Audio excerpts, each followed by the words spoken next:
नमस्कार, आगाज टाइम्स देख रहे हैं आप। मैं हूं आपके साथ पलक शर्मा। खबर लखनऊ से है। गोसाईगंज में 2 अवैध प्लॉटिंग ध्वस्त, 4 अवैध व्यावसायिक निर्माण सील किए गए।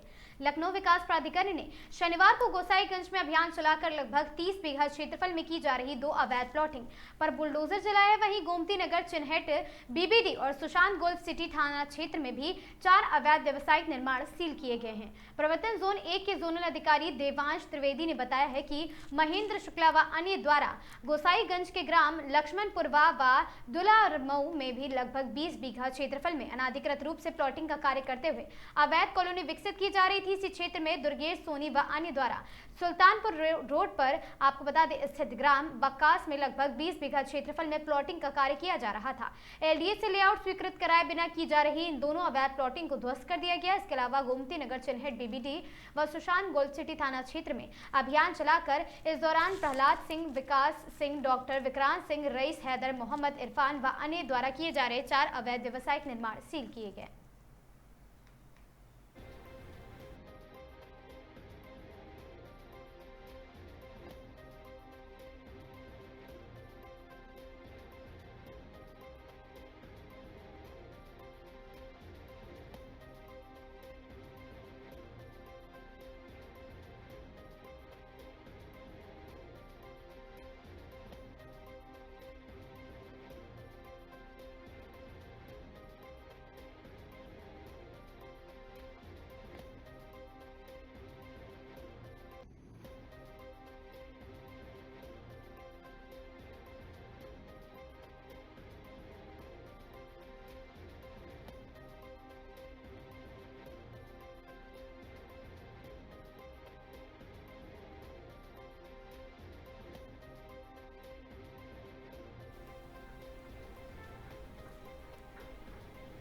थाना मध्य जिला पुलिस ने मुकदमा अपराध संख्या 67/2026 धारा 109(1) बीएनएस व 9/25 आयुध अधिनियम में संबंधित मामले में एक नामजद अभियुक्त को गिरफ्तार करते हुए 2 बाल अपचारियों को नियमानुसार संरक्षण में लिया है।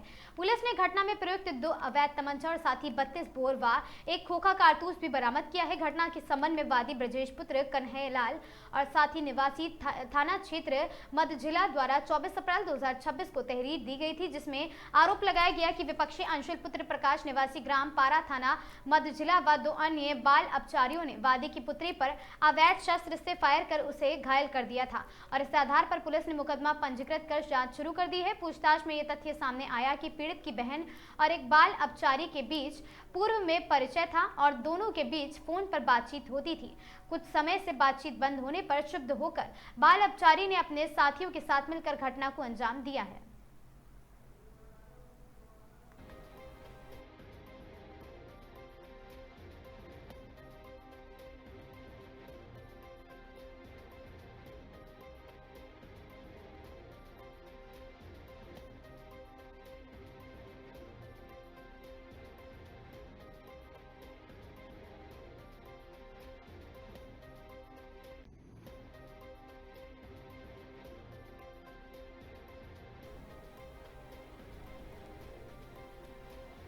चंदौली जिले से एक बेहद सनसनीखेज दुखद मामला सामने आया है, जहां नाबालिग युवती का शव उसके ही घर के अंदर फंदे से लटका हुआ मिला है। इस घटना के बाद पूरे इलाके में हड़कंप मची और ग्रामीणों में दहशत का और शोक का माहौल व्याप्त हो गया है। मिली जानकारी के अनुसार ये घटना सदर कोतवाली क्षेत्र के धुरी कोट गांव की है। बताया जा रहा कि युवती का शव घर के अंदर कुंडी के सहारे फंदे से लटका हुआ पाया गया है। घटना की जानकारी मिलते ही परिजनों में कोहराम मच गया। सूचना मिलते ही पुलिस तत्काल घटनास्थल पर पहुंची है और स्थिति का जायजा लिया गया। पुलिस ने शव को कब्जे में लेकर पोस्टमार्टम के लिए भेज दिया ताकि मौत के सही कारणों का पता लगाया जा सके। पुलिस अधिकारियों का कहना है कि घटना के पीछे के कारणों का पता लगाने के लिए परिजन और आसपास के लोग पूछताछ कर रहे हैं। साथ ही ये भी जांच की जा रही है कि कहीं इस घटना के पीछे कोई अन्य वजह या दबाव तो नहीं है। फिलहाल पुलिस मामले की गंभीरता से जांच पड़ताल में जुटी है और जल्द ही पूरे मामले का खुलासा करने की बात भी कही जा रही है।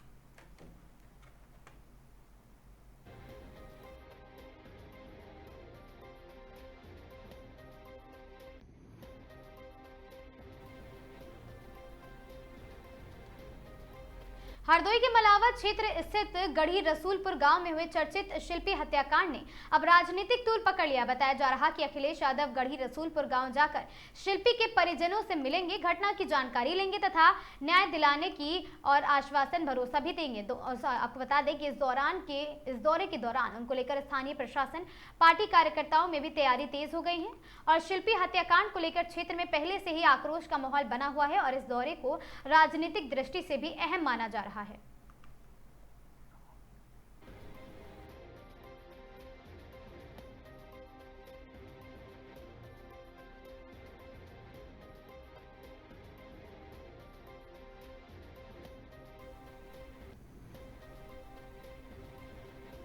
गाजीपुर जनपद के कटरिया गांव में 22 अप्रैल को समाजवादी पार्टी के डेलीगेशन के पहुंचने के बाद हंगामा और पथराव के मामले के बाद अब समाजवादी पार्टी के मुखिया अखिलेश यादव आने के कार्यक्रम की जानकारी होते ही अब शासन और प्रशासन पूरी तरह से एडीजी वाराणसी पहुंचे और इस पूरे मामले को लेकर मीडिया से मुखातिब हुए हैं। पूरी घटनाक्रम के बारे में बात की गई। उन्होंने बताया है कि घटना वाले दिन 5:44 पर पीआरबी को सूचना मिली कि एक नाबालिग की गंगा में पुल से कूदने के दौरान मौत हो गई है। जानकारी पर पीआरबी पहुंची और शव को पंचनामा करने हेतु भेजा है और साथ ही आपको बता दें पीएम में डूबने से मौत होने का कारण सामने आया है। किसी भी तरह के चोट के निशान नहीं पाए गए। इस दौरान पोस्टमार्टम की वीडियोग्राफी भी कराई गई थी। जानकारी यह हुई है कि बालिका रात में करीब 12 बजे से ही घर से चली गई थी और 2:30 बजे के आसपास परिवार के लोगों से संपर्क हुआ था, लेकिन सुबह 5 बजे के आसपास पुल पर उसका फोन पाया गया था और वहां पर किसी के फोन कर इन्हें यानी कि पिता को जानकारी दी थी और बाद में लड़की के पिता के द्वारा 2 लोगों के खिलाफ तहरीर देकर मामला दर्ज किया गया और उन्हें मृत्यु का जिम्मेदार भी बनाया गया था, जिस पर पुलिस ने कार्रवाई करते हुए मुकदमा दर्ज करते हुए मुख्य आरोपी को जेल भेज दिया। इसके बाद अधिकारियों के द्वारा आपको बता दें कि अमेरिका के परिजनों के द्वारा विस्तार पूर्वक पूरी घटना के बारे में जानकारी ली गई है और परिवार ने अब तक पुलिस के द्वारा किए गए कार्रवाई पर अपना संतोष जताया है।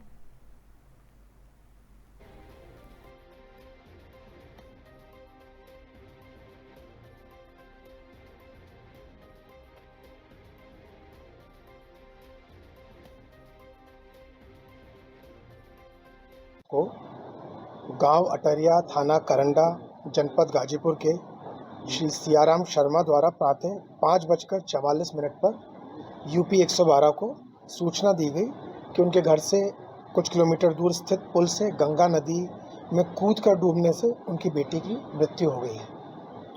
सूचना मिलने पर पीआरबी का वाहन वहां पहुंचा।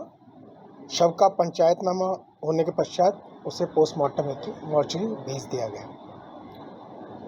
पीएम में परीक्षण उपरांत डेथ ड्यू टू ड्राउनिंग यानी डूबने से मृत्यु होना पाया गया। अन्य किसी चोट के निशान नहीं पाए गए। संपूर्ण पोस्टमार्टम की प्रक्रिया की वीडियोग्राफी भी कराई गई। यह जानकारी हुई कि बालिका रात्रि में लगभग 12:30 बजे ही घर से चली गई थी। लगभग 2:30 बजे बाद फ़ोन पर उससे कई बार उनके परिजनों का संपर्क हुआ, परंतु 5:44 पर उसका फ़ोन पुल पे पाया गया। उस फ़ोन से किसी ने इन्हें बताया कि वहाँ पर नीचे नदी में शव पड़ा हुआ है। उसका मोबाइल और जो अंगोछा है वो पुल पर ही पाया गया। बाद में लड़की के पिता द्वारा दी गई तहरीर में 2 लोगों को आरोपित किया गया तथा उन्हें बालिका की मृत्यु का जिम्मेदार बताया गया। तहरीर के आधार पर पुलिस द्वारा विवेचना एफआईआर पंजीकृत की गई तथा मुख्य आरोपी को पुलिस द्वारा गिरफ्तार कर उसे जेल भी भेज दिया गया। आगे की विवेचना प्रचलित है। मेरे व हमारे अन्य अधिकारियों द्वारा मृतका के घर जाकर उनके परिजनों से विस्तार से बात की गई। परिवार ने पुलिस द्वारा अब तक की गई कार्रवाई पर पूर्णतया संतोष व्यक्त किया। वे चाहते हैं कि दोषी को जल्द से जल्द सजा दें, फास्ट ट्रैक कोर्ट कराएं, जो पुलिस अपने स्तर से विवेचना पूर्ण कर कराएगी। पुलिस अधीक्षक गाजीपुर द्वारा इस संपूर्ण घटनाक्रम से मीडिया व विभिन्न प्रतिनिधि मंडलों को संज्ञानित किया गया। कुछ लोगों द्वारा मृतका के घर डेलीगेशन के रूप में जाने पर जोर दिया गया। जब वे नहीं माने तो 15 सदस्यों के प्रतिनिधि मंडल को अनुमति प्रदान की गई, परंतु वे 15 के स्थान पर 250-300 की संख्या में गांव में पहुंचे, गांव के बाहर इकट्ठे हो गए। तब मृतका के परिवार वालों को वहीं एक चौराहे पर लाकर उनसे मिलाने का प्रयास किया गया, परंतु तभी एक गांव के अनिल यादव नामक व्यक्ति जो डेलीगेशन के समर्थन में था, उसके द्वारा एक ग्रामवासी की पिटाई कर दी गई। उसे जो चोटें आई उस पर वर्तमान ग्राम प्रधान के प्रतिनिधि द्वारा, उसके जो प्रतिनिधि हैं वर्तमान ग्राम प्रधान के, उनके द्वारा उस घायल व्यक्ति को बाहर से आए लोगों के सामने खड़ा कर इस कृत्य का कारण पूछा गया। इस पर भीड़ ने ग्रामवासियों पर भी पथराव कर दिया। पुलिस द्वारा इस प्रकरण में तुरंत कार्रवाई की गई। 46 लोग नामजद और 200 अज्ञात लोगों के विरुद्ध मुकदमा पंजीकृत किया गया। हमारे कुछ पुलिसकर्मियों को भी इस पथराव के दौरान चोटें आईं।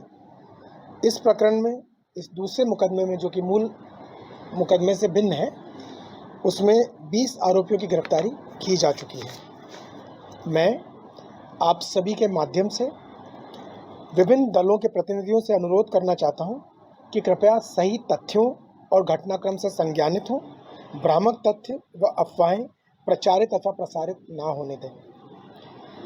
कुछ लोगों ने यह भ्रम भी फैलाया और ये प्रचारित किया कि उपरोक्त बालिका के साथ दुष्कर्म करके उसकी हत्या कर दी गई और शव को गंगा नदी में फेंक दिया गया। जो बात वादी ने कभी नहीं कही, घटनाक्रम में जो प्रदर्शित नहीं हुई और पोस्टमार्टम रिपोर्ट भी जिन बातों को प्रमाणित नहीं करती है, ऐसी भ्रामक बातों से तथ्यों के विपरीत जाना उचित नहीं है।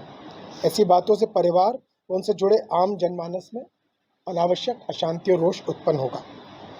पुलिस की ओर से मैं आप सभी को आश्वस्त करना चाहता हूं कि हम घटनाक्रम में शामिल प्रत्येक नामजद और अज्ञात आरोपी की भूमिका का गहनता से परीक्षण कर रहे हैं। जिनका दोष है उनके विरुद्ध कार्रवाई करेंगे और जो परीक्षणोपरांत निर्दोष पाए जाते हैं उन्हें भी न्याय दिलाएंगे। मैं सभी से अपील करना चाहता हूं कि समाज में वैमनस्यता फैलाने का प्रयास ना होने दें। पुलिस पूर्ण प्रतिबद्धता के साथ अपेक्षित कार्रवाई कर रही है तथा न्यूनतम समय में इस कार्रवाई को विधिक प्रक्रिया अपनाते हुए संपन्न कराएगी। धन्यवाद। खबर बदायूं से है, जहां पर बदायूं के जिला महिला अस्पताल में मरीजों की तीमारदारों के लिए रोटी भी मुसीबत बन गई है। अस्पताल की मुख्य चिकित्सा अधीक्षक डॉक्टर शोभा अग्रवाल ने परिसर के बाहर से लाया खाना ले जाने पर पूरी तरह रोक लगा दी है। अस्पताल में भर्ती मरीजों के साथ रुकने वाले तीमारदार अपना वार्ड में खाना खा सकते हैं और न ही बाहर से ले जा सकते हैं। गेट पर तैनात सुरक्षा गार्ड तीमारदारों को टिफिन समेत वापस भेज रहे हैं। कोई भी तीमारदारों को मजबूरी में अस्पताल के बाहर पार्क या सड़क पर बैठकर खाना पड़ रहा है।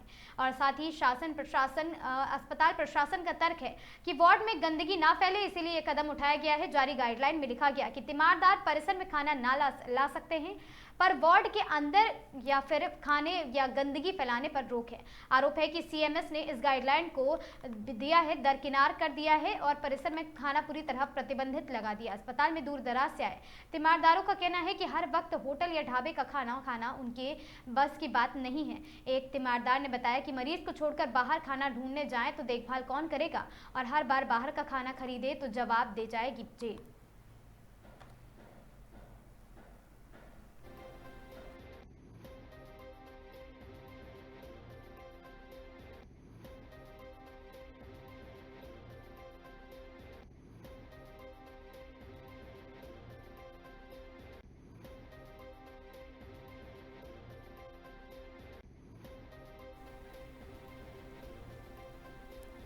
आचार्य धीरेन्द्र शास्त्री ने काशी पहुंचकर दिया था विवादित बयान, जो अब सुर्खियों में है।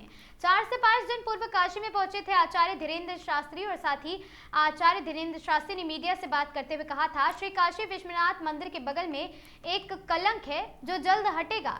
श्री काशी विश्वनाथ मंदिर कॉरिडोर बनने से सबको लाभ और साथ ही मुस्लिम दुकानदारों को भी मिल रहा है लाभ। न्यायालय पर पूरा भरोसा, जल्द कलंक हटेगा और भगवा लहराएगा।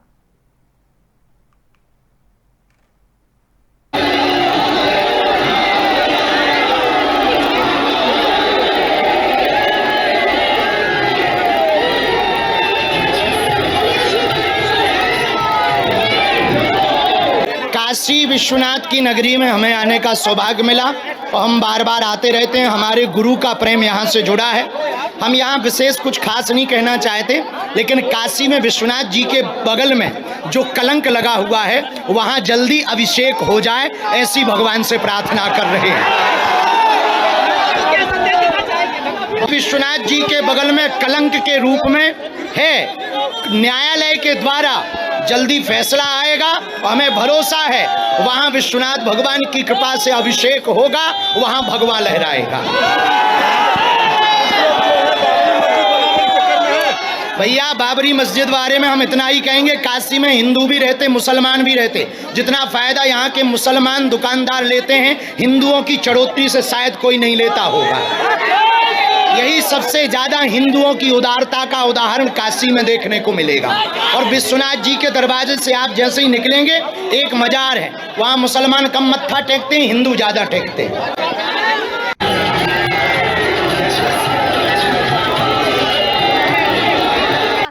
प्रदेश के अमन और चैन को बर्बाद करना चाहते हैं। जब उनकी सरकार थी और मुजफ्फरनगर में जल रहा था, तब सफाई में नाच रहे थे।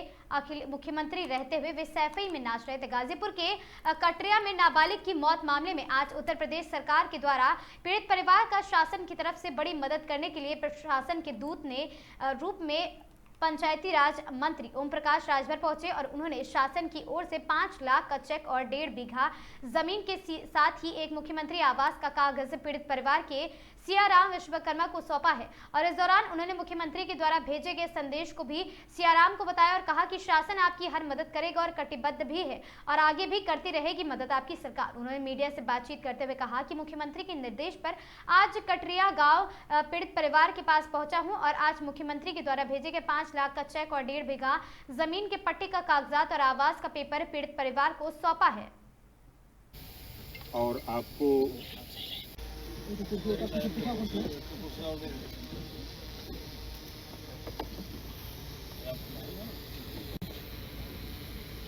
हम लोग सरकार की तरफ से आपके पास माननीय मुख्यमंत्री जी के निर्देश पर हम सब लोग आए आपसे।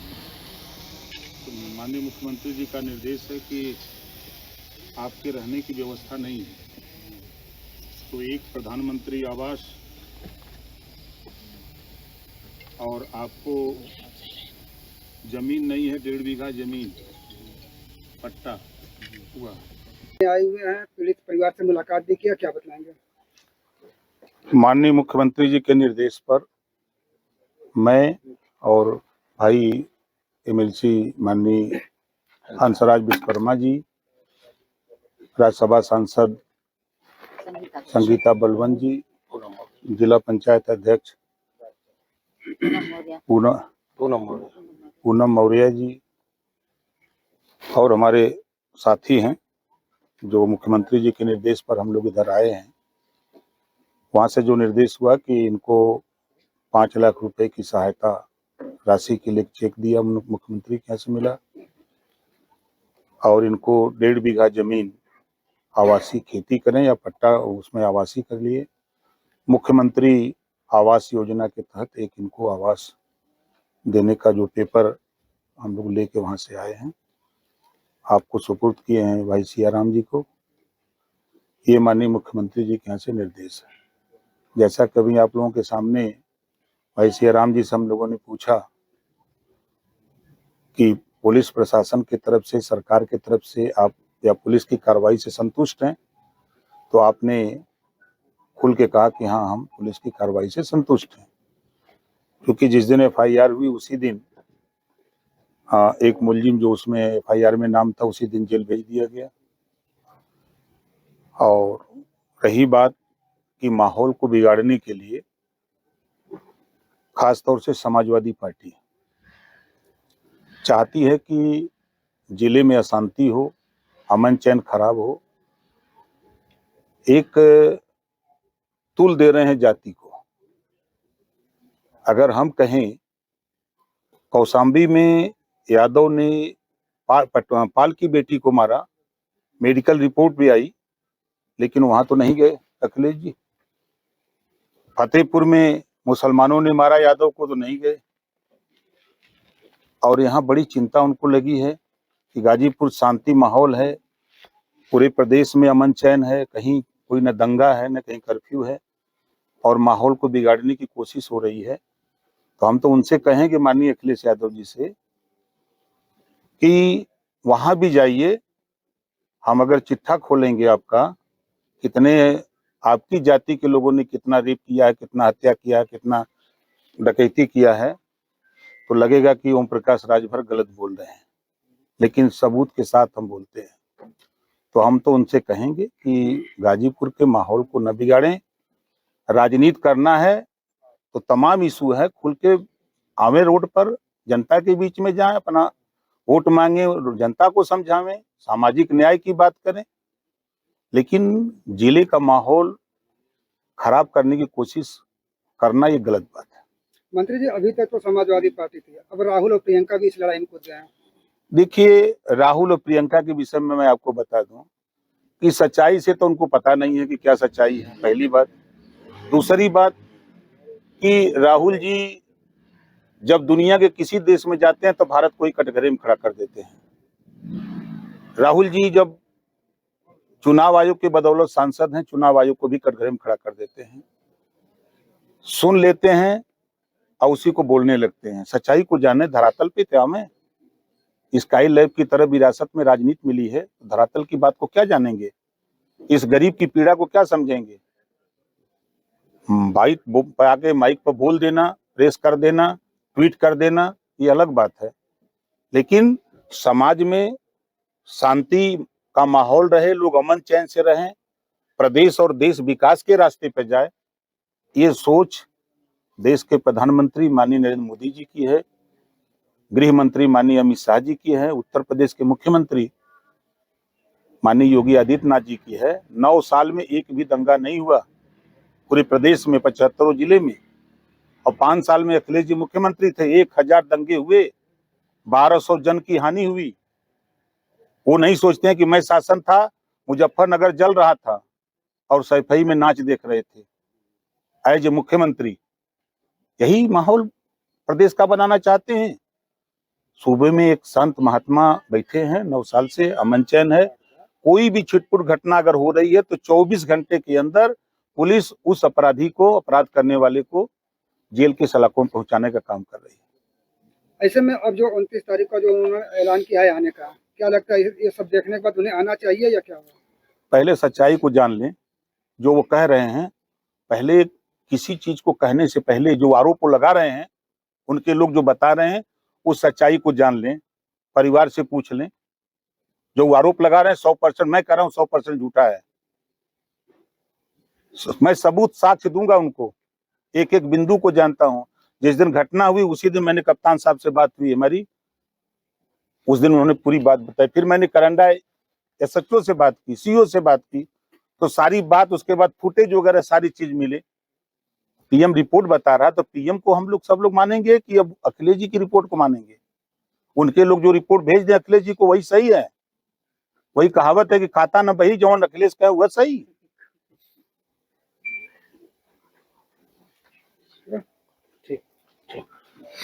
भैया अपन अपन बंदूक ले लें।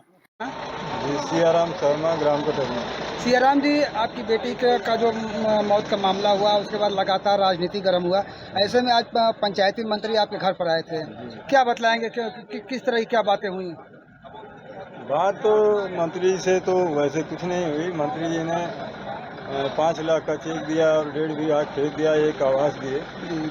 और मंत्री जी से मेरा यही अनुरोध है कि हमको उचित न्याय चाहिए। इस दौलत और पैसे को मैं अपने पैरों से नहीं, बल्कि स्वागत करता हूं, ठीक, लेकिन मुझे यही उम्मीद है कि मंत्री जी हमें न्याय दिलाएंगे, यही प्रार्थना है हाथ जोड़ के। ऐसे में अब तक की जो भी कार्रवाई हुई है, उस दिन से लेकर आज तक, पुलिस और जिला प्रशासन की कार्रवाई से कितनी संतुष्ट हैं आप? जी, वैसे मैं बहुत संतुष्ट हूँ अपने पुलिस वाले साथी भाइयों से कि अब तक जो कार्रवाई हुई है देखने में ठीक लगी। ऐसे में क्या लगता है 29 को जो अखिलेश यादव जी जो आने की बात कर रहे हैं, अब उनको आना चाहिए या क्या?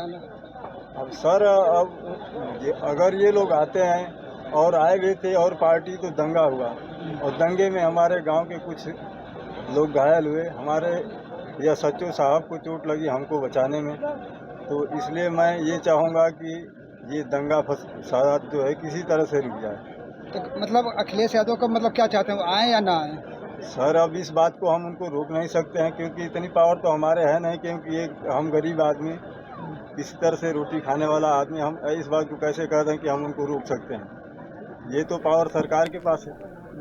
चित्रकूट के सरधुआ थाना क्षेत्र में बसंतपुर गांव के पास एक बोलेरो वाहन अनियंत्रित होकर पलट गया।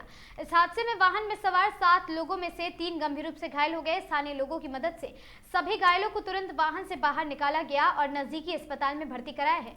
आपको बता दें, उनका उपचार जारी है। घटना तब हुई है जब सिधौली गोधनपुर निवासी लवकेश पुत्र सुरेश राजपूत की बारात कौशाम्बी के मंझनपुर माडुकी गांव से वापस लौट रही थी। सुबह के समय बसंतपुर गांव के पास यह हादसा हुआ है। पिकअप पलटने से सीधे सिधौली लोधनपुरवा निवासी अवधेश पुत्र राजनारायण और साथ ही सुंदर पुत्र जयलाल और साथ ही विनोद पुत्र शंकर गंभीर रूप से घायल हो गए। वाहन का नंबर UP 96K 6239 बताया गया।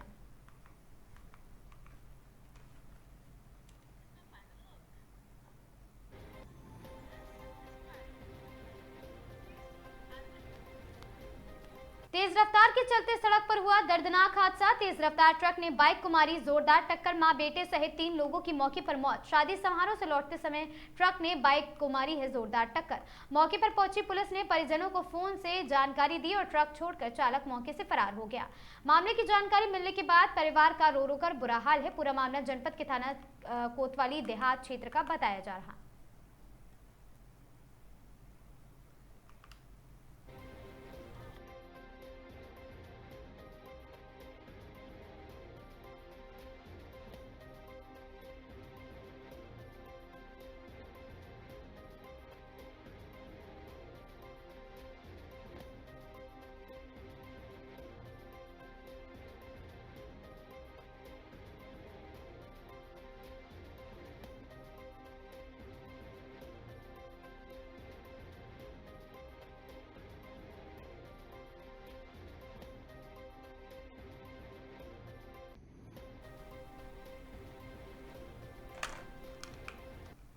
खबर सोनभद्र से है, जहां पर आपको बता दें सोन नदी के किनारे अवैध बालू खनन को लेकर सोनभद्र में बवाल बढ़ता जा रहा है। आपको बता दें कि सोनभद्र में अवैध बालू खनन को लेकर निषाद समाज में भारी आक्रोश देखने को मिल रहा है, जिस वजह से वहां पर सड़कों की संख्या में निषाद समुदाय लीज एरिया में हट कर रहे और साथ ही अवैध खनन स्थल पर पहुंचकर अपना विरोध जताया है। आरोप है कि संबंधित अधिकारी अपने AC कमरे से शिकायत के बावजूद निकलते नहीं हैं और खनन अधिकारी के साठगांठ से बड़े पैमाने पर कई 100 बीघे पर अवैध खनन का बदस्तूर का अंजाम इसे दिया जा रहा है। बड़ी बड़ी मशीनों और नावों पर मोटर लगाकर लिफ्टर से नदी को छलनी करने का कार्य किया जा रहा है, जिससे जीवनदायिनी नदी पर बुरा प्रभाव पड़ रहा है और मछुआ समाज के दिनचर्या और साथ ही रोजगार प्रभावित भी हो रहा है और राज्य सरकार को करोड़ों रुपए का राजस्व का सीधा नुकसान भी बताया जा रहा। अब निषाद समाज ने चेतावनी दी है कि यदि जल्द कार्रवाई नहीं हुई तो बड़ा आंदोलन किया जाएगा। निषाद पार्टी के पूर्व जिलाध्यक्ष रोहित कुमार बिंद ने आरोप लगाया है कि नदी की धारा को बांधकर बड़े पैमाने पर अवैध खनन और साथ ही लोडिंग का कार्य किया जा रहा है। उनका कहना है कि इससे जलीय जीव जंतु मारे गए हैं और साथ ही मछुआ समुदाय की आजीविका पर सीधा असर पड़ रहा है। मौके पर पहुंचकर उन्होंने कई बड़ी मछलियों के मृत पाए जाने का दावा किया। रोहित बिंद ने आरोप लगाया है कि राज्य सरकार की हाई टेंशन लाइन के पोल के निकट खनन को अंजाम दिया जा रहा है, जिससे कभी भी बड़ा हादसा होने से इनकार नहीं किया जा सकता है। उन्होंने कहा कि सोमवार को जिला अधिकारी, खनन अधिकारी और साथ ही SDM को लिखित शिकायत देकर मामले से अवगत कराया जाएगा।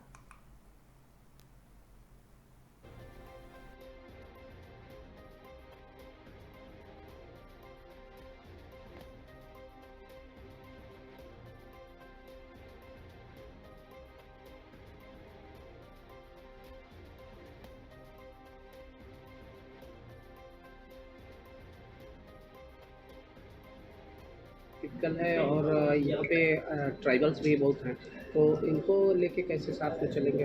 बाकी विकास भी करना है। जो भी हमारी सरकार की योजना है उसमें सभी लोगों को एक साथ आगे लेके चलने के लिए रहता है।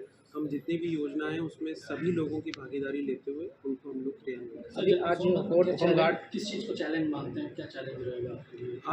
अभी तो जैसे मैंने जस्ट ज्वाइन ही किया है, तो जिस भी तरह के चैलेंजेस हम लोग जो अपनी मीटिंग्स में या पब्लिक को आप लोगों के माध्यम से, पब्लिक के माध्यम से जो भी चीज़ें हम लोग को पता चलेंगी उसको हम लोग नियम अनुसार समयबद्ध तरीके से उसका आज होमगार्ड की परीक्षा चल रही है, तो इसको किस तरह से करा रहे हैं?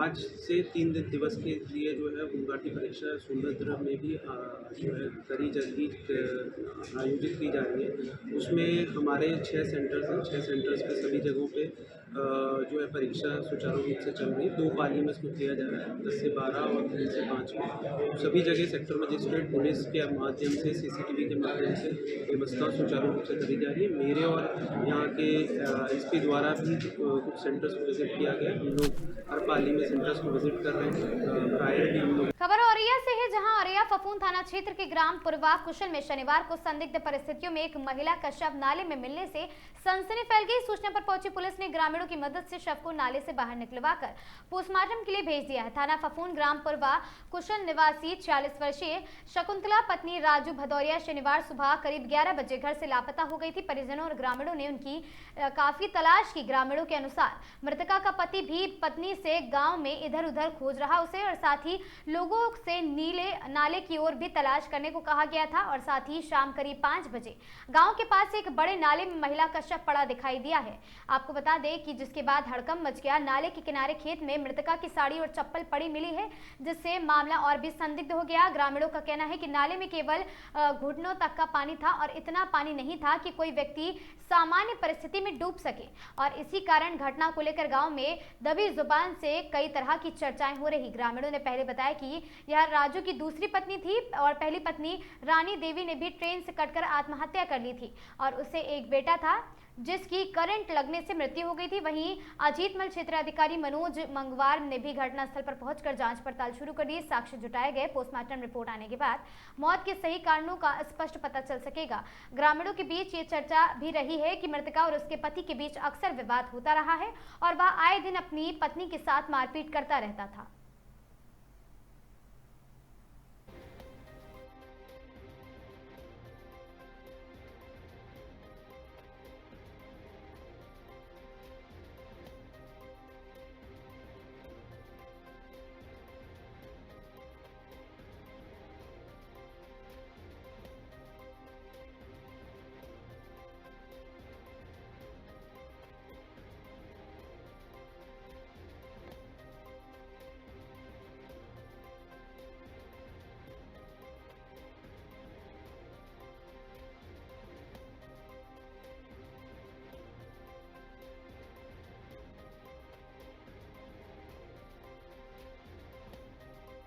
आज दिनांक 25/4/2026 को कंट्रोल रूम से एक सूचना प्राप्त हुई कि थाना फफूंद अंतर्गत कुशलपुरवा कन्नौ में एक नाले में महिला का शव मिला है।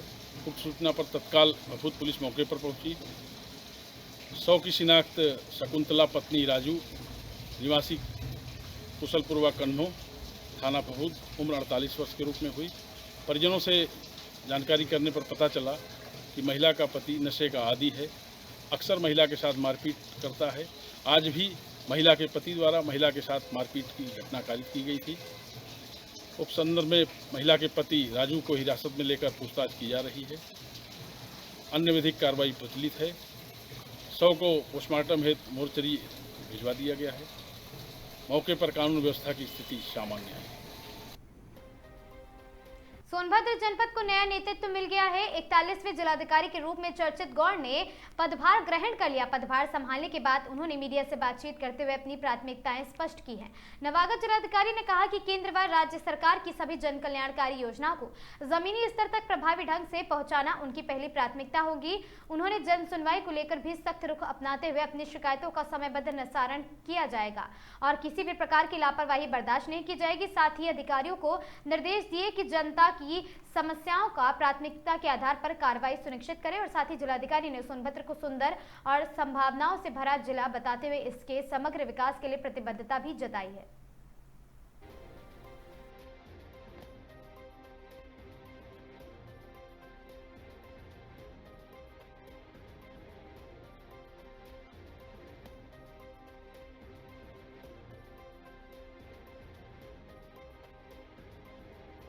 टिपिकल है और यहाँ पे ट्राइबल्स भी बहुत हैं, तो इनको लेके कैसे साथ में चलेंगे। बाकी विकास भी करना है। जो भी हमारी सरकार की योजना है उसमें सभी लोगों को एक साथ आगे लेके चलने के लिए रहता है। हम जितनी भी योजना है उसमें सभी लोगों की भागीदारी लेते हुए उनको हम लोग क्रियान्वित। अभी आज कोर्ट होमगार्ड किस चीज़ को चैलेंज मानते हैं, क्या चैलेंज रहेगा आपके लिए? अभी तो जैसे मैंने जस्ट ज्वाइन ही किया है, तो जिस भी तरह के चैलेंजेस हम लोग जो अपनी मीटिंग्स में या पब्लिक को आप लोगों के माध्यम से पब्लिक के माध्यम से जो भी चीज़ें हम लोग को पता चलेंगी उसको हम लोग नियम अनुसार समयबद्ध तरीके से उसका आज निस्तारण। होमगार्ड की परीक्षा चल रही है तो इसको किस तरह से करा रहे हैं? आज से 3 दिवस के लिए जो है होमगार्ड की परीक्षा सोनभद्र में भी जो है आयोजित की जा रही है। उसमें हमारे 6 सेंटर्स हैं। 6 सेंटर्स पे सभी जगहों पे जो है परीक्षा सुचारू रूप से चल रही है। 2 पाली में इसको किया जा रहा है, 10 से 12 और 3 से 5 में। तो सभी जगह सेक्टर मजिस्ट्रेट पुलिस के माध्यम से CCTV के माध्यम से व्यवस्था सुचारू रूप से करी जा रही है। मेरे और यहाँ के SP द्वारा भी कुछ सेंटर्स को विजिट किया गया। हम लोग हर पाली में सेंटर्स को विजिट कर रहे हैं। प्रायर भी हम लोगों ने इस व्यवस्था को देखा था। तो हम लोग पूरा प्रशासन लगा हुआ है ताकि एक सही तरीके से ट्रांसपेरेंट तरीके से परीक्षाओं को ढंग से कराएं। ठीक है, थैंक यू। है और क्या लगता है कि जनपद को आपने किस तरह से समझा? आज जनपद सोनभद्र में मैंने आज अपनी ज्वाइनिंग आज सुबह दी है और इसी के साथ ही जनपद सोनभद्र में जो सरकार की, प्रदेश सरकार की और जो भारत सरकार की जो भी योजना है उनको ज़मीन पे क्रियान्वयन करना और लास्ट माइल तक सभी लोगों को उसका लाभ देना हम लोग की प्रायोरिटी रहेगी। इसी के साथ जो भी जन सुनवाई में हम लोगों के जितने भी लोग आते हैं, जो भी अपनी समस्याएं लेके आते हैं, उसका नियम अनुसार समयबद्ध तरीके से निस्तारण कराना हम लोग की प्रायोरिटी रहेगी। साथ ही क्योंकि सोनभद्र अपने आप में एक बहुत ही यूनिक और बहुत ही सुंदर ज़िला है, तो टूरिज़्म के एस्पेक्ट्स में और इंडस्ट्रियल डेवलपमेंट के लिए हम क्या नए प्रयास यहाँ पे कर सकते हैं, सभी लोगों को साथ लेते हुए, तो हम लोगों की कोशिश रहेगी कि हम लोग उसी हिसाब से आगे बढ़ें।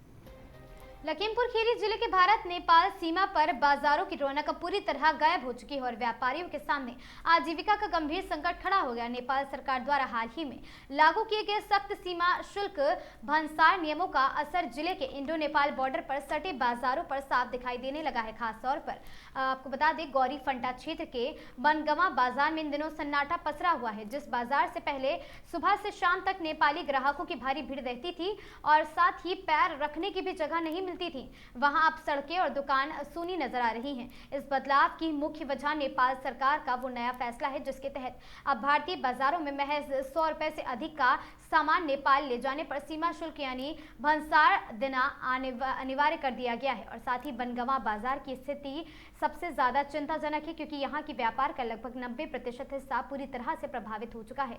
व्यापारियों ने अपनी पीड़ा जाहिर करते हुए बताया है कि बिक्री ठप होने के कारण अब दुकान का किराया, बिजली का बिल और साथ ही दैनिक खर्च निकालना भी मुश्किल होता जा रहा है।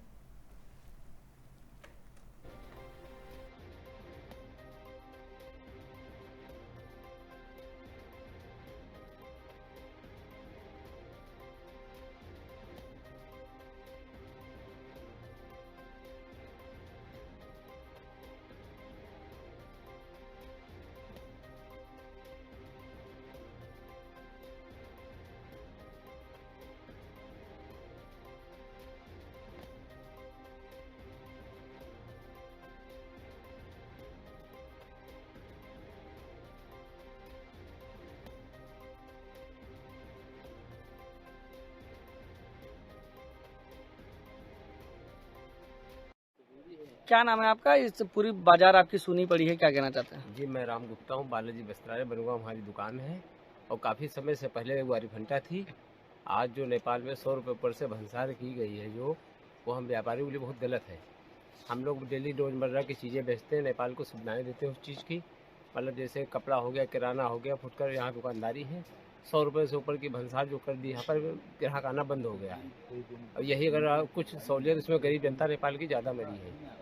गरीब जनता को बहुत ज़्यादा परेशानी इसमें हुई है, छोटे वर्ग के लोगों को, और हम व्यापारियों को, फुटकर भी दुकानदारों को बहुत ज़्यादा तकलीफ हुई है, परेशानी। जो हमारी दुकानदारी 10,000 रुपये थी, आज 400-500 रुपये होना मुश्किल है। दुकान का खर्च निकलना मुश्किल है। बल्कि हमारे यहाँ हमारे बुजुर्ग लोगों ने ही नेपाल से ही व्यापार किया है। पहले हमारी ग्वारी फंटा दुकान थी, इसलिए काफ़ी समस्याओं का सामना करना पड़ा हम लोगों को।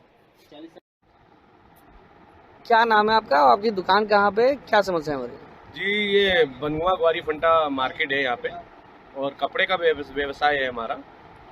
और इस समय नेपाल सरकार जो नियम चालू किया है, उन्होंने 100 रुपये से ऊपर का कस्टम का जो नियम उन लोगों ने लगाया हुआ है, उससे हम व्यापारी को काफ़ी नुकसान हो रहा है और काफ़ी परेशान है हम व्यापारी यहाँ के बनगवा मार्केट के। बनगुआ से लेके क्या हमारे हिसाब से सारे बनगुआ क्या बोलते हैं बॉर्डर के जितने भी व्यापारी हैं सारे परेशान चल रहे हैं इस समय। तो इस मामले में मैं चाहता हूं कि भारत सरकार थोड़ा सा हम लोगों के लिए सोचे और इन मामलों में थोड़ा संज्ञान ले, जिससे हम बॉर्डर के व्यापारियों को कुछ हो सके। क्या क्या समस्याओं का सामना कर रहा है? समस्याएं तो बहुत सारी है यहाँ पे। समस्याओं के बारे में क्या कहें, जब हमारा बिजनेस ही नहीं चल रहा है तो समस्या ही समस्या है। इस समय हमारा बिजनेस 10 से 5% का रह गया है। मान लो हम कभी 10,000 रुपये का बेचते तो आज वो हम 1,500 रुपये का बेच के ही रह रहे हैं। उसमें हमें स्टाफ का खर्चा निकालना है, दुकान का किराया निकालना है, आने जाने का किराया निकालना है, सब कुछ परिवार का खर्चा निकालना है, बच्चों के स्कूल की फीस निकालनी है।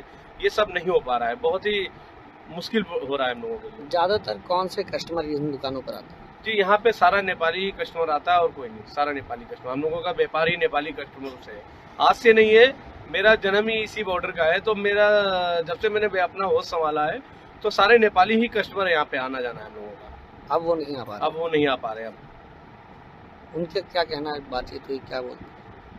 बातचीत होती है, अब 50-50 वाला मामला रहता है। नेपाली जनता जो आती है वो कुछ कहती है नहीं ये गलत है, निर्णय ले रखा है सरकार ने और इस पे सरकार को चेंजिंग करनी चाहिए। क्या क्या सामान यहाँ से लेके जाते होंगे? यहाँ से क्या जाता है, दाल वगैरह है, चीनी, किराना, राशन का सामान है, कपड़े हैं, साड़ियाँ हैं, पहनने के कपड़े हैं, बच्चों के कपड़े हैं, बस इसी तरीके का आइटम जाता है यहाँ से।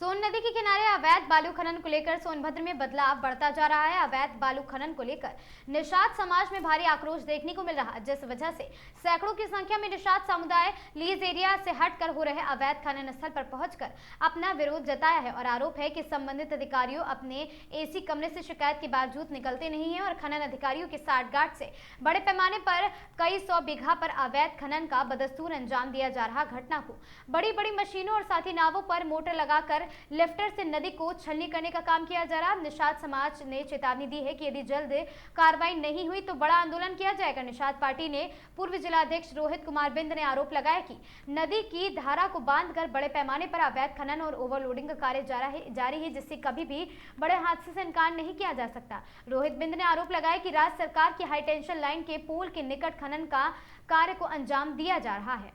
और साथ ही निषाद पार्टी के जिला उपाध्यक्ष प्रदीप कुमार साहनी ने भी खनन माफियाओं पर गंभीर आरोप लगाए। उनका कहना है कि नदी में पुलिया बनाकर जलधारा को पूरी तरह रोक दिया गया है, जिससे नावों का आवागमन बंद हो गया और समाज को पारंपरिक रोजगार भी ठप होता जा रहा है। और साथ ही उन्होंने कहा कि सोन नदी में पहले कछुए और कई दुर्लभ मछलियां पाई जाती थी, लेकिन अब वे लगभग विलुप्त हो चुकी हैं। मेरा नाम प्रदीप कुमार साहनी है, मैं निषाद पार्टी में जिला उपाध्यक्ष हूँ। आज आप किस मामले को लेकर बालू साइड गए थे? आज हम लोग अपने समाज का दुख देखकर बालू साइड पर गए थे। हमारे समाज के लोग काफ़ी प्रताड़ित हो रहे हैं, क्योंकि उनका आवागमन एक ही साधन है, नाव, नेनुआ, लौकी, मछली मारना। उनका व्यवसाय जो है पूरी तरह से बाधित कर दिया गया ये ठेकेदारों के द्वारा।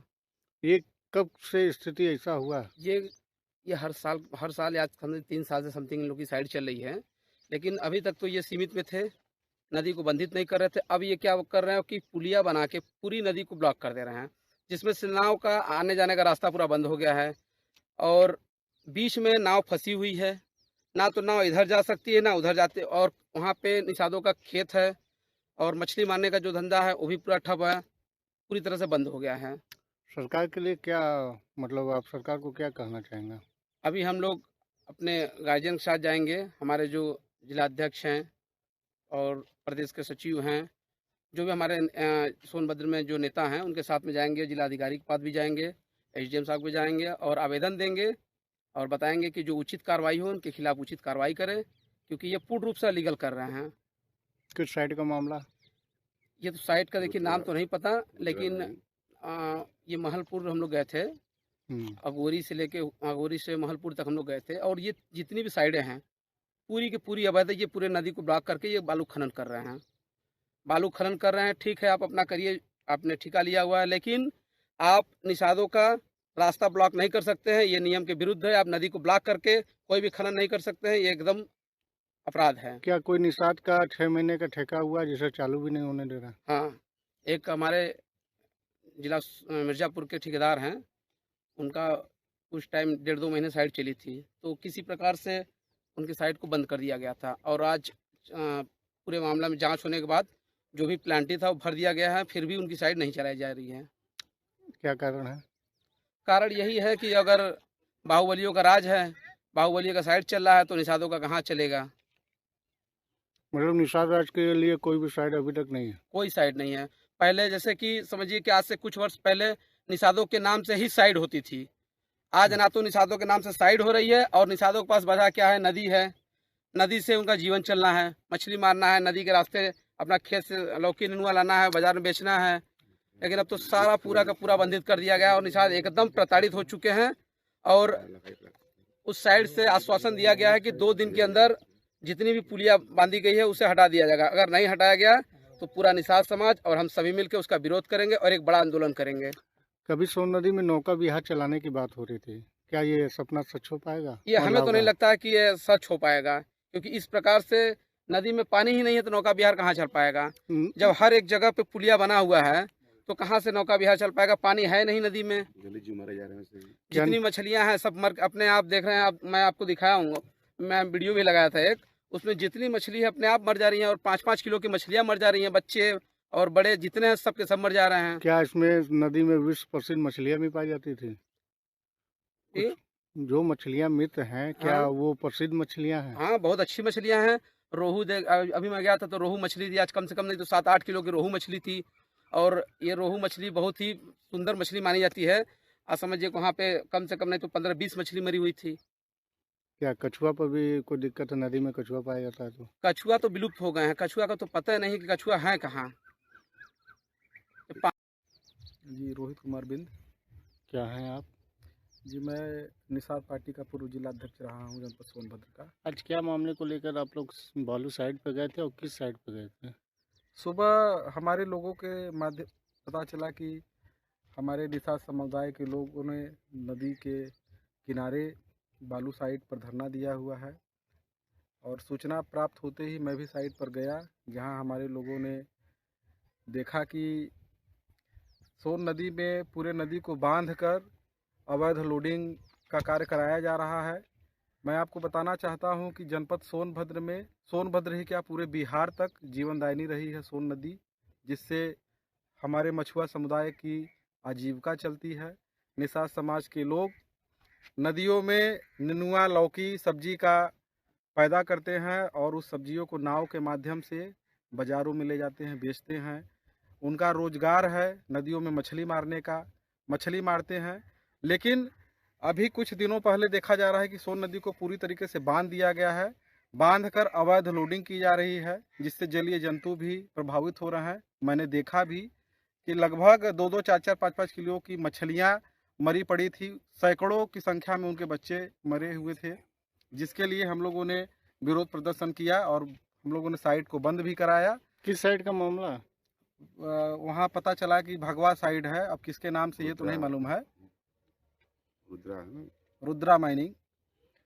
तो साइड वाले क्या आप लोगों के जाने पर आपत्ति जताए? नहीं, आपत्ति तो नहीं जताए। ये ऐसा भी सूचना हम लोगों को प्राप्त रहा है कि जब भी कोई, चाहे वो पत्रकार साथी रहा हो, चाहे वहाँ का निवासी रहा हो, जब भी मोबाइल लेकर जाता है, इनका जब विरोध करता है तो ये लाठी डंडा लेकर बंदूक के दम पर लोगों को प्रताड़ित करते हैं, परेशान करते हैं। और मैंने वहाँ पे साइट पे उन लोगों को खुली चुनौती भी दी कि यह जनपद सोनभद्र का नौजवान अभी शांत है, निषाद समुदाय शांत है। जिस दिन निषाद समुदाय और जनपद सोनभद्र का निवासी जागेगा तो यह बेईमान जो पूरी तरीके से सोन नदी की असमत को लूट रहे हैं, उनको जगह नहीं मिलेगी भागने की। क्या आपने खनन विभाग से इस बारे में शिकायत की? शिकायत लिखित तो अभी नहीं दिया हूं, लेकिन सोमवार को, कल संडे है, कल बंद है, सोमवार को जिला अधिकारी महोदय को भी और खनन अधिकारी को भी और स्थानीय एसडीएम को भी हम लोग सूचना से अवगत कराएंगे। आज बंद कराया गया है, 2 दिन बाद अगर बंद नहीं हुआ, अगर जो सोन नदी की जो पाइप बांध कर जो दोहन कर रहे हैं, अगर बंद नहीं हुआ तो हम लोग आंदोलन के लिए बाध्य होंगे, जिसकी सारी जिम्मेदारी जिला प्रशासन की होगी। ये अवैध बालू खनन किस प्रकार का कर रहे हैं? कैसे आप इनको अवैध कर सकते हैं? अवैध इसलिए कर रहे हैं क्योंकि अब इनकी लीज कहीं की है, लीज लगभग 50 बीघे में है और अवैध खनन लगभग 200-250 बीघे में कर रहे हैं। सोन नदी की जल धारा को पूरी तरीके से बाधित करके, पूरी तरीके से बंद करके, बड़ी बड़ी पुलिया लगाकर जिसमें कभी भी कोई भी फंस के मर सकता है। और आप लोग जानते भी होंगे, आप लोगों के संज्ञान में भी आया होगा कि आए दिन गड्ढा होने की वजह से आए दिन निर्दोष मासूम लोग सोन नदी में डूबकर मर रहे हैं, जिसकी सारी जिम्मेदारी इन ठेकेदारों की है। क्या नाव लगा है नदी में? बड़ी बड़ी पोकलेन मशीनें लगी हुई हैं, बड़ी बड़ी नाव से सोन नदी की जलधारा से बालू को निकाला जा रहा है, जो पूरी तरीके से एनजीटी के खिलाफ है। एनजीटी के जो नियम निर्देश है उनकी धज्जियां उड़ा रहे हैं यहाँ के लोकल ठेकेदार। क्या राज्य सरकार की जो है टेंशन लाइन गई है, क्या उसके पास भी खनन हो रहा है? बिल्कुल, हाई टेंशन का जो टावर है, टावर के नीचे बालू लोडिंग हो रही है मशीनों के द्वारा, और वहीं पर पुलिया के माध्यम से पुल भी बना रहे हैं उस पार जाके दूसरे क्षेत्र में लोडिंग करने। क्या अवैध खनन से सरकार को राजस्व का नुकसान है? मैं आप लोगों को बताना चाहता हूं, चूंकि योगी सरकार एक ईमानदार सरकार रही है, योगी सरकार को यह बात की जानकारी नहीं है, और हम लोग, यह समाज, हम लोग योगी सरकार को इस बात से अवगत कराएंगे। मैं तो लखनऊ भी जाऊंगा और उनसे मिलूंगा, और जो भी यहाँ जनपद सोनभद्र में हो रही है, इन सारे अधिकारियों के मिला भगत से जो भी अवैध कार्य हो रहे हैं उन पे बंद कराने की मैं गुजारिश करूंगा। क्या अन्य जगह भी बालू साइड में अवैध तरीके से चल रहा है? अब इसकी जानकारी तो मुझे नहीं, लेकिन जहां मैं आज गया था वहां पूर्णतः अवैध खनन किया जा रहा है। बहराइच फखरपुर क्षेत्र के वजीरगंज में बाइक से हुड़दंग मचाने वाले युवक पुलिस के हत्थे चढ़े हैं। मॉडिफाइड साइलेंसर से पटाखे दगाकर लोगों में दहशत फैला रहा था। युवक कई दिनों से तेज रफ्तार में सड़क कर रहा था, खतरनाक स्टंट सड़क पर कर रहा था, और साथ ही बाइक संख्या UP40BM0663 बनी थी इलाके में परेशानी का कारण। वजीरगंज चौकी इंचार्ज अजीत त्रिपाठी ने मौके पर युवक को रोका। चेकिंग में बाइक से लगा था अवैध मॉडिफाइड साइलेंसर से निकल रही थी आग की लपटें और तेज धमाके की आवाज। पुलिस ने बाइक को जब्त कर लिया और साथ ही तत्काल किया सीज। पुलिस का संदेश, हुड़दंग और स्टंट करने वालों को बख्शा नहीं जाएगा।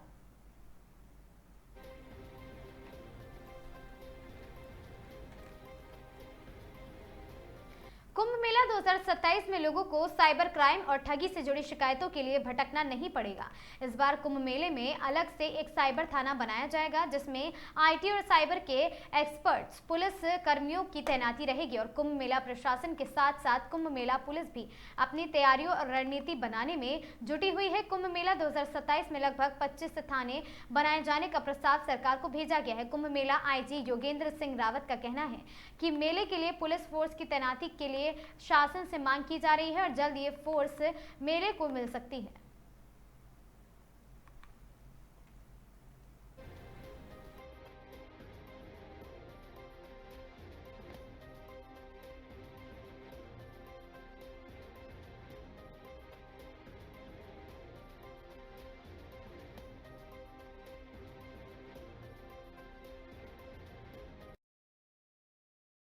जिस तरह से हम लोग एक डिजिटल युग में ज़्यादा से ज़्यादा प्रवेश कर रहे हैं, वैसे जो डिजिटल क्राइम है वो भी बढ़ रहा है और साइबर क्राइम भी इसी का एक हिस्सा है। और पुलिस भी साइबर क्राइम से निपटने के लिए लगातार प्रयत्नशील है। आगामी कुंभ मेले के दौरान भी हमारा ये प्रयास रहेगा कि साइबर क्राइम अगर कोई होता है तो त्वरित संबंधित व्यक्ति को इससे हम लोग राहत दे सकें। इसके लिए हम लोग एक अलग से साइबर थाने का भी प्रस्ताव जो हमारे यूजुअल थाने होते हैं उनके अलावा कर रहे हैं। कुंभ मेले के लिए फोर्स, अगर हम परंपरा को देखें तो कई चरणों में आता रहा है और अभी प्रथम चरण का फोर्स हम लोग एक्सपेक्ट कर रहे हैं कि इसी महीने तक हमारे पास आ जाएगा। तो जैसे जैसे समय आगे बढ़ता जाएगा, चूँकि अभी 4 धाम में भी काफ़ी हमारा फोर्स इंगेज्ड है, उसके बाद फिर कांवड़ में भी काफ़ी फोर्स इंगेज्ड होता है, तो एक तरह से कांवड़ के बाद फिर काफ़ी संख्या में फिर फोर्स की वृद्धि होती है।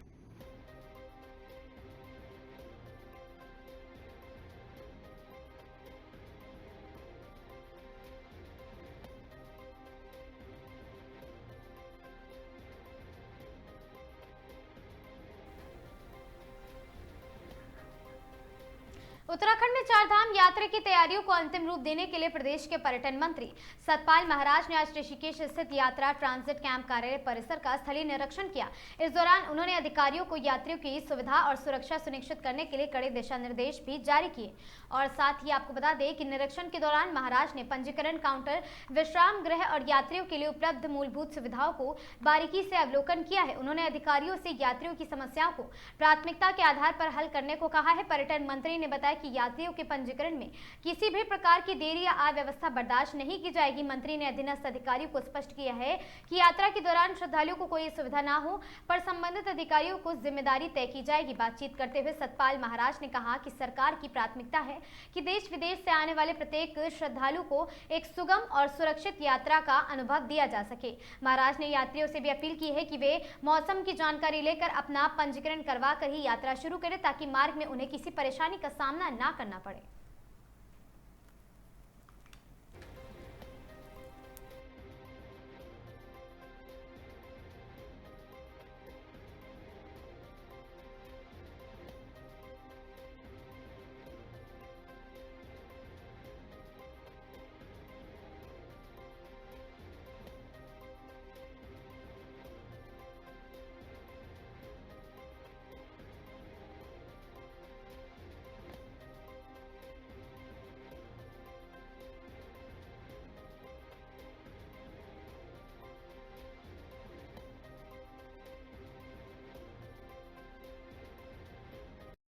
महाराज जी, आज आप यहाँ पर आए हैं ट्रांजिट कैंप में, किस प्रकार की सुविधाओं को जो श्रद्धालुओं को दी जाने वाली है उनको आपने देखा और क्या दिशा निर्देश दिए हैं? आज मैं ट्रांजिट कैंप में आया हुआ हूँ और यहाँ मैंने सारी इंतज़ाम को देखा है और मुझे बड़ी प्रसन्नता हो रही है कि इस समय दर्शनार्थियों की संख्या जो है यमुनोत्री में 31,890, गंगोत्री में 32,303, केदारनाथ में 93,622, बद्रीनाथ में 24,777 और इस प्रकार से चार धाम के अंदर 1,82,592 लोगों ने जो है दर्शन किए हैं।